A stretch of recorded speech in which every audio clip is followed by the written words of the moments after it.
Hello everyone. I am Aman. YouTube study में आप सभी का स्वागत है। शुरू करते हैं आज का करंट अफेयर्स।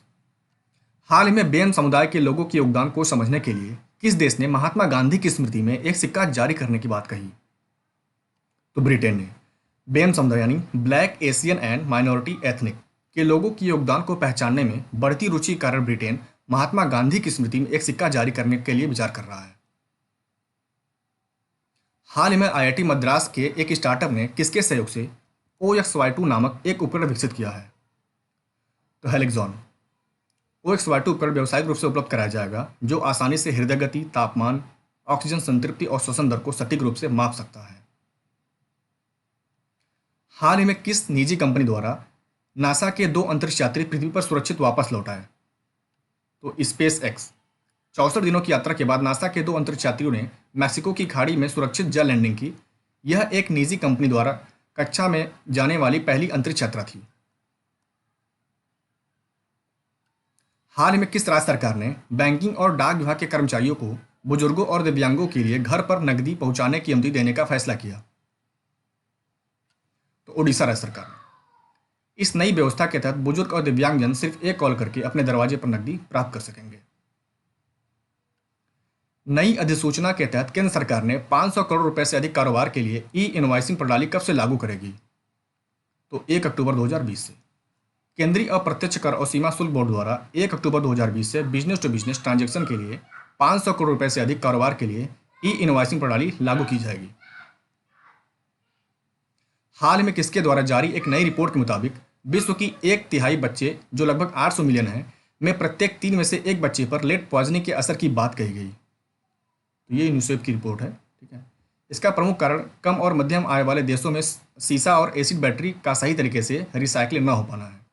यूनिसेफ यानी united nation international children's emergency fund, इसकी स्थापना संयुक्त राष्ट्र महासभा द्वारा दिसंबर 1946 में किया गया था। इसका हेडक्वार्टर न्यूयॉर्क में है और उसके हेड हैं हेनरिटा एच फोर।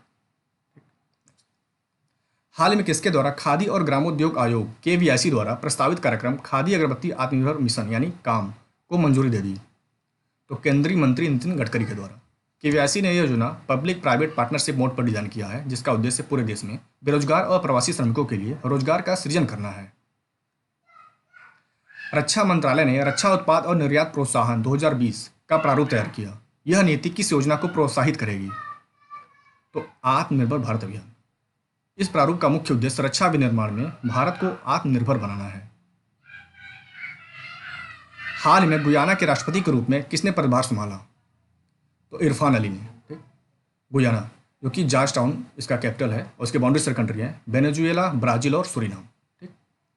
और इसकी करेंसी है गुयानीज डॉलर। सी बाउंड्री शेयर करता है अटलांटिक ओशियन से। ठीक है। हाल ही में RBI ने HDFC बैंक के अगले मुख्य कार्यकारी अधिकारी के रूप में किसकी नियुक्ति को मंजूरी दी? तो शशिधर जगदीशन। ठीक है। और ये स्थान लेंगे किसका? आदित्य पुरी का। आदित्य पुरी की जगह पे शशिधर जगदीशन को नियुक्त किया गया। और इसका हेडक्वार्टर है HDFC का कहाँ पे? मुंबई में। और HDFC का स्थापना अक्टूबर 1994 में किया गया था। उत्तराखंड राज्य सरकार ने अपने किस क्षेत्र में हिम तेंदुआ संरक्षण केंद्र स्थापित करेगा? तो उत्तराकाशी में। राज्य में शीतकालीन पर्यावरण को बढ़ावा देने के लिए, यहाँ पे पर्यटन होना चाहिए। ठीक है।